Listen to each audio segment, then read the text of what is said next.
I can't remember a time when I felt wanted in my own home. My name is Kelly, and for as long as I can recall, I'd been the family disappointment. My parents never missed an opportunity to remind me how stupid and hopeless I was. My older brother Dylan was their golden child, the basketball star with the bright future. I was just there. Taking up space. Breathing their air. Eating their food. "Kelly, why can't you be more like your brother?" my mom would sigh, watching Dylan practice dribbling in our backyard. "At least he's doing something useful with his time." What she meant was that my drawing wasn't useful. I loved to draw. It was the only thing that made me feel like I mattered, like I existed for a reason. I would spend hours sketching characters and scenes from my imagination, creating worlds where I wasn't an afterthought. "What's this crap?" Dylan said one afternoon, snatching my sketchbook from my hands. I was 11 then, sitting cross-legged on the living room floor. "Give it back." I lunged for the book, but he held it high above my head, flipping through the pages with a sneer. "Mom, look at this garbage Kelly's wasting her time on," he called out. Mom barely glanced up from her magazine. "Kelly, go wash the dishes. If your head isn't working properly for school, at least make yourself useful around the house." Dylan laughed and tore out several pages from my sketchbook, crumpling them into balls and tossing them at me. "Stop it," I cried. "Dylan, don't make a mess," Dad said, walking into the room. That was it, no scolding for destroying my work, just concern about the mess. Dylan dropped my now mutilated sketchbook on the floor. "Sorry, Dad." Later that night, I heard my parents talking in the kitchen as I collected the torn pages of my sketchbook. "We should hide her art supplies," Dad was saying. "She's just wasting time that could be spent on actual schoolwork." "I know," Mom agreed. "Meanwhile, Coach Thompson says Dylan has a real shot at a sports scholarship if we get him in that specialized training program." "That's worth investing in," Dad said, "not some silly drawing phase." The next day, my pencils and paints were gone from my desk drawer. When I asked Mom about them, she simply said, "Find something more useful to do, Kelly." I didn't cry, I'd learned not to. Instead, I saved my lunch money for 2 weeks to buy new pencils, which I kept hidden inside a hollowed-out book on my shelf. When I was in 6th grade, something unexpected happened. My art teacher, Ms. Rivera, stopped my mother in the school parking lot when she came to pick me up. "Mrs. Wilson, I wanted to talk to you about Kelly's artwork," Ms. Rivera said, smiling brightly. "Kelly has remarkable talent.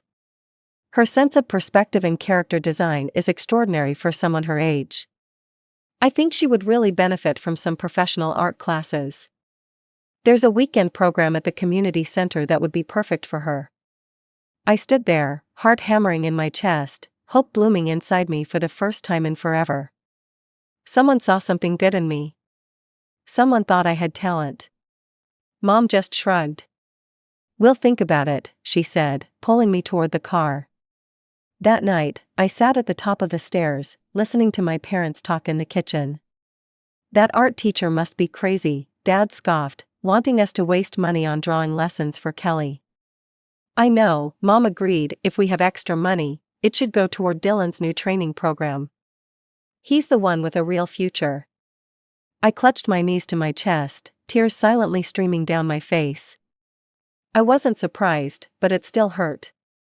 It always hurt. Just after my 12th birthday, something strange happened.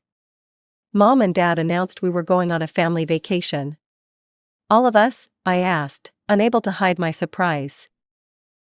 "Yes, all of us," Mom said, not quite meeting my eyes. "We leave next weekend."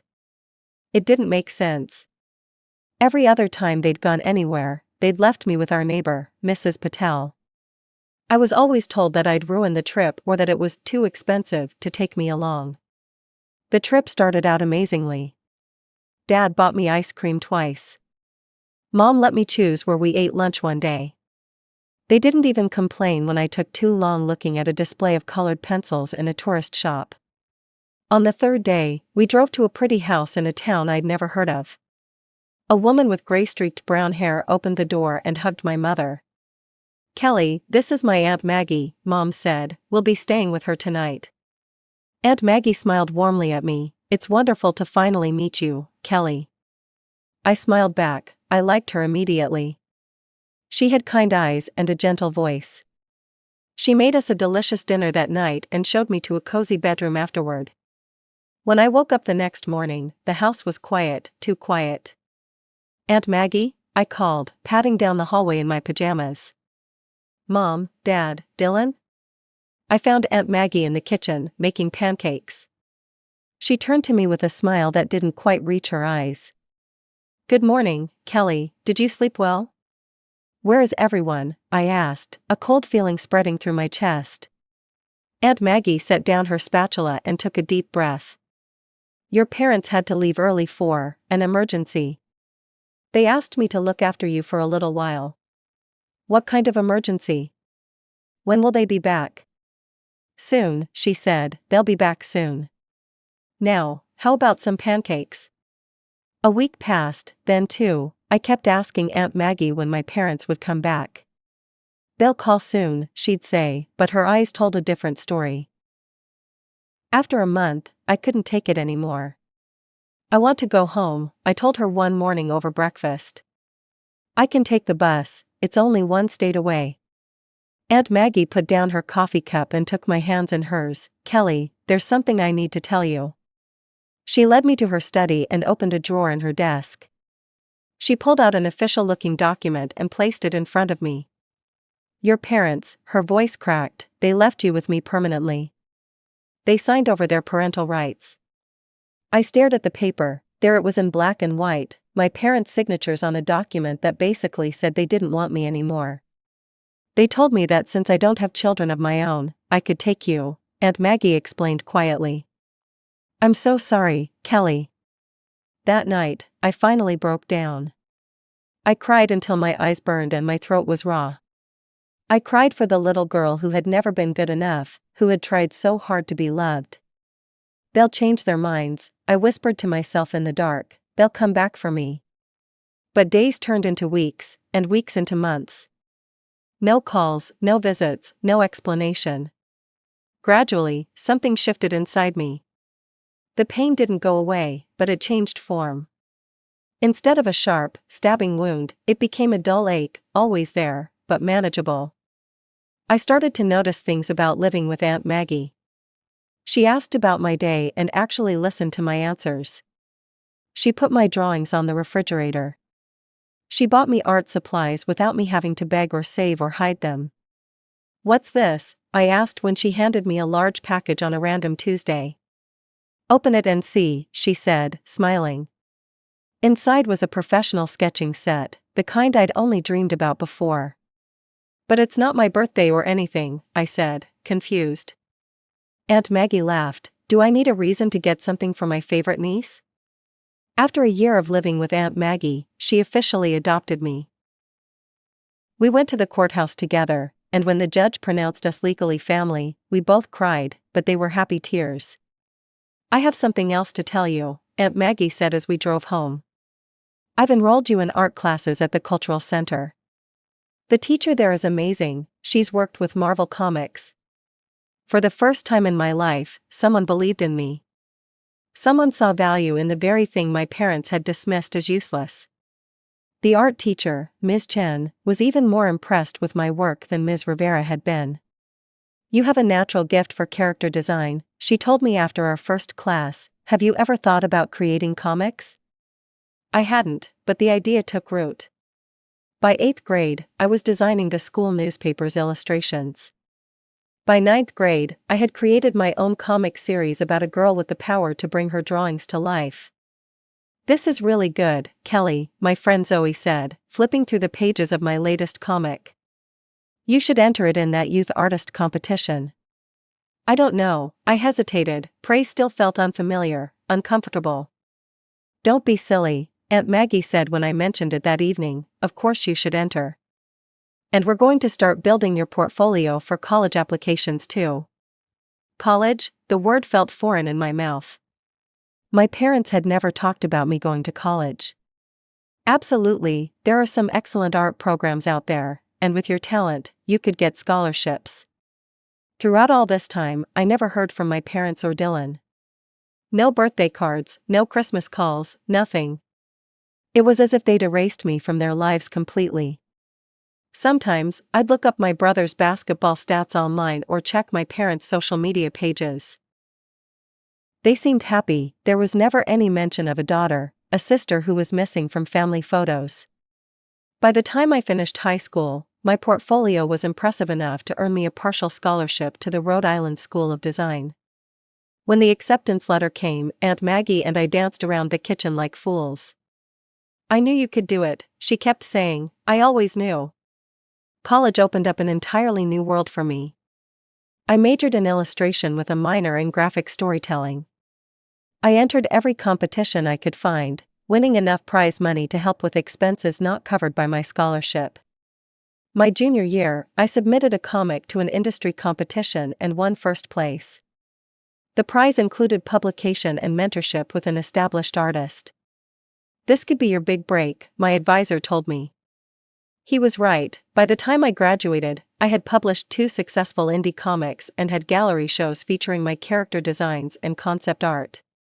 I called Aunt Maggie immediately after receiving my first significant paycheck from a comic publisher.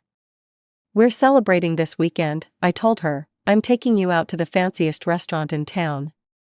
"You should save your money," she protested. "No way, none of this would have happened without you." It was true. Without Aunt Maggie, I would never have had the chance to develop my talent or the confidence to pursue it professionally. She had given me everything my biological parents had tried to take away. After graduation, my career took off faster than I'd ever imagined. A major animation studio optioned one of my comics for development. My art exhibition started attracting serious collectors. I was invited to speak at comic conventions. Money, which had always been tight growing up, was suddenly abundant. I bought Aunt Maggie a new house, modern, spacious, with a special studio where she could pursue her own passion for pottery. For myself, I bought a luxury apartment in the city and a car that made my colleagues whistle in appreciation. But the best part of success wasn't the material things, it was the knowledge that I had made it despite everyone who said I couldn't. My life had become something I never imagined possible when I was that unwanted 12-year-old girl. I was 27 now, and I was setting up for my biggest gallery show yet when my phone started buzzing nonstop. I ignored it, focused on making sure each piece was hung perfectly. The exhibition was a massive success. Collectors fought over my paintings, and a major publisher approached me about an exclusive contract. By the time the last guest left, I was exhausted but elated. Back in my hotel room, I remembered the missed calls. Curious, I called one of the numbers back. "Kelly?" a woman's voice answered. A voice I hadn't heard in 15 years but would recognize anywhere. "Oh my God, it is you. I wasn't sure you'd call back. We've been trying to reach you all day." My blood turned to ice. "Why?" The word came out sharper than I'd intended. "We saw you on that morning show last week. I didn't even recognize you at first. You've grown so beautiful and successful. Your father and I, we're so proud of what you've accomplished." Proud, the word hit me like a slap. They had no right to be proud of anything I'd done. "What do you want?" I asked coldly. "Well, it's been so long, and we thought, we should reconnect. We're family, after all." Family, the word hung in the air between us. They hadn't been my family for 15 years. "I need to think about this," I said finally. "Of course, take your time, but Kelly, we really want to see you. We've missed you so much." I thought about it all night. By morning, I had a plan. I called my mother back. "I have an exhibition in your city in 2 weeks. If you want to see me, you can come to the opening." "Oh, Kelly, that's wonderful. Your father and I will be there." "And Dylan too, he's so excited to see his little sister again." I didn't bother correcting her assumption that this was a happy family reunion. Let them think what they wanted. The next 2 weeks were a blur of preparation. I arranged for the gallery, made sure all the local press would be there, and carefully selected which pieces to display. On the night of the exhibition, I spotted them immediately. My mother looked older, of course, but still carried herself with that same rigid posture. My father had lost most of his hair. And Dylan, still tall, still handsome, but with a dissatisfied set to his mouth that hadn't been there before. I ignored them at first, giving interviews and chatting with critics and collectors. I could feel their eyes on me, watching as people treated me with respect and admiration. After about 30 minutes, I stepped onto the small platform at the center of the gallery. The crowd quieted. "Thank you all for coming tonight," I began. "Before we continue, I'd like to acknowledge some special guests. My parents and older brother are here tonight." A murmur went through the crowd as my parents stepped forward, smiling broadly. My mother wiped away what looked like a tear. "I want to thank them," I continued, "for making me who I am today." My mother beamed, my father nodded, looking pleased. "In fact," I said, "I've created a special piece for this exhibition, inspired by them." I nodded to Jake, who unveiled a large canvas I'd kept covered until now. It was a photorealistic painting of a document, the parental rights termination paper my parents had signed 15 years ago. "When I was 12 years old," I said clearly, "my parents drove me to another state, left me with a relative I'd never met before, and signed this document giving up all parental rights. They abandoned me because they thought I was stupid, worthless, and a waste of resources that could be better spent on my brother." The gallery fell silent, my mother's face contorted with rage. "That's a lie," she shouted, "she's making this up for attention, for publicity." I smiled coldly. "Am I? Because I have the original document right here." I pulled out the framed paper from behind the podium. "And I have the emails you sent to my aunt, explaining that you just couldn't deal with a disappointment like Kelly anymore and how you hoped I wouldn't be too much trouble for her." My father stepped forward. "Now wait just a minute.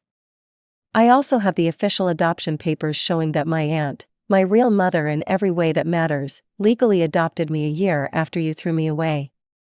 The reporters were frantically taking notes now, photographers' cameras were flashing. "You can't do this," my mother screamed, "you can't humiliate us like this." "Why not? You humiliated me every day of my childhood. You made me feel worthless, stupid, and unwanted. And then you literally threw me away like garbage." Security had to step in when my father tried to rush the platform. My brother just stood there, looking stunned. "Get them out," I told the security guards calmly. As they were escorted out, my mother kept screaming that I was lying, that I was crazy, that I'd always been troubled. No one believed her. I finished the exhibition as if nothing had happened. I sold every piece, including the painting of the termination document, which went for 6 figures to a famous collector. But the confrontation with my parents wasn't over. 2 days later, my phone rang again. "You've had your revenge." My mother's voice was tight with anger and helplessness. "Are you happy now?" "Kelly, we need your help, it's about money." I laughed bitterly. "Of course it is. Dylan has had some problems, gambling debts. We've taken out loans to help him, and now we're in danger of losing the house. We need $100,000. The audacity was breathtaking. "And you think I'm going to give it to you? You're our daughter, family helps family. I stopped being your daughter the day you signed those papers. You have no right to ask me for anything." I hung up and blocked their numbers. But the encounter left me shaken. After all these years, after everything I'd accomplished, they still saw me as nothing more than a resource to be used. The audacity of them asking for money after abandoning me was beyond comprehension. But rather than letting that anger consume me, I decided to channel it into something positive. So I made a decision. I donated exactly $100,000 to a shelter for children who had been abandoned or were in difficult circumstances. Once the donation was processed, I crafted a carefully worded post for my social media accounts. Some of you may have heard about my recent reunion with my estranged parents. They abandoned me when I was 12 years old because they found my artistic pursuits worthless and considered me a financial burden. Last week, they asked me for $100,000 to save their house from foreclosure due to debts incurred by my brother's gambling addiction. Today, I'm announcing that I've donated $100,000 to the Foster Youth Success Foundation, which supports children who have been abandoned, abused, or neglected by their families. This money will fund art therapy programs and college scholarships for foster youth. The post went viral almost immediately. Thousands of comments poured in, most of them supportive. News outlets picked up the story, further spreading the word about both my parents' actions and my response to them. My parents, as expected, went completely berserk. They couldn't reach me directly, so they began spreading their version of events to anyone who would listen. They told friends, neighbors, and relatives that I had become rich and famous but had cruelly abandoned them in their time of need. Their complaints fell mostly on deaf ears. The exhibition confrontation had been widely publicized, and my social media post had made it clear what had really happened. Still, they persisted in portraying themselves as victims of an ungrateful daughter. About 2 weeks after my post, something unexpected happened. I began receiving messages from relatives I hadn't heard from in 15 years. "Kelly, it's your Aunt Susan," one message read. "I just found out what really happened when you were 12. Your parents told everyone you were sent to a special school for troubled kids because you had serious mental health issues. They said you were violent and had threatened Dylan with a knife. We all believed them. I'm so sorry we never checked on you." More messages followed, each one revealing a new lie my parents had told to explain my absence. According to them, I had been institutionalized for being dangerous. I had run away repeatedly and finally entered a juvenile detention center. I had threatened to kill myself and needed specialized care. "I feel terrible that none of us questioned their story," my Uncle Steve wrote. "We should have known something wasn't right. Your mother showed us letters she claimed were from you," my cousin wrote. "Now I realize she must have forged them." Each message was like a puzzle piece, helping me understand why no one from my extended family had ever reached out to me. They hadn't abandoned me, they had been deceived into thinking I was unstable and being properly cared for. As weeks passed, I reconnected with some relatives who seemed genuinely remorseful. Others I kept at a distance, unsure of their motives now that I was successful. About 6 months after the social media post, my cousin Linda called with news. "I thought you should know," she said hesitantly. "Your parents lost their house last month. The bank foreclosed after they couldn't make the payments. They're renting a small apartment now, and from what I hear, they're still trying to bail Dylan out of his gambling debts." I felt nothing at the news, neither satisfaction nor pity. Their problems were of their own making, just as my success was of mine. My career continued to flourish. I won major industry awards, signed a development deal with a streaming service, and opened a small studio to mentor young artists from disadvantaged backgrounds. "You turned your pain into purpose," Aunt Maggie said proudly when I showed her the new mentorship program I'd established. "I learned from the best," I told her. "You could have just provided me with food and shelter, but you gave me so much more. You gave me belief in myself." A year after everything had unfolded, a journalist asked me during an interview if I felt I had gotten justice. "Justice isn't about revenge," I replied after thinking for a moment. "It's about truth being recognized." For years, my parents controlled the narrative about who I was and why I wasn't part of their lives. Now the truth is known. That's justice enough for me. "Any regrets?" she asked. I thought about the lonely little girl I'd been, desperately seeking approval from people incapable of giving it. I thought about Aunt Maggie and how she'd changed the trajectory of my life with her love and support. My only regret is that I spent so many years believing I was worthless because they told me I was. I wish I'd known sooner that the problem was never with me, it was with them. The journalist nodded. "And what would you say to your parents if they were watching this interview?" I looked directly into the camera. "I'd say thank you. Thank you for leaving me with Aunt Maggie. It was the best thing you ever did for me, even if that wasn't your intention." That night, I sat in my studio, surrounded by my artwork, evidence of the talent my parents had tried to suppress. I picked up a pencil and began to sketch. Not for a commission or a project, but for myself. I drew a small girl holding a pencil like a sword, her face determined despite the shadows surrounding her. and beside her, a woman with a gentle smile, holding her hand. Some might call it justice that my parents ended up suffering while I thrived. But the real justice wasn't their downfall, it was my rise. The real victory wasn't watching them struggle, it was breaking free of the limits they tried to place on me.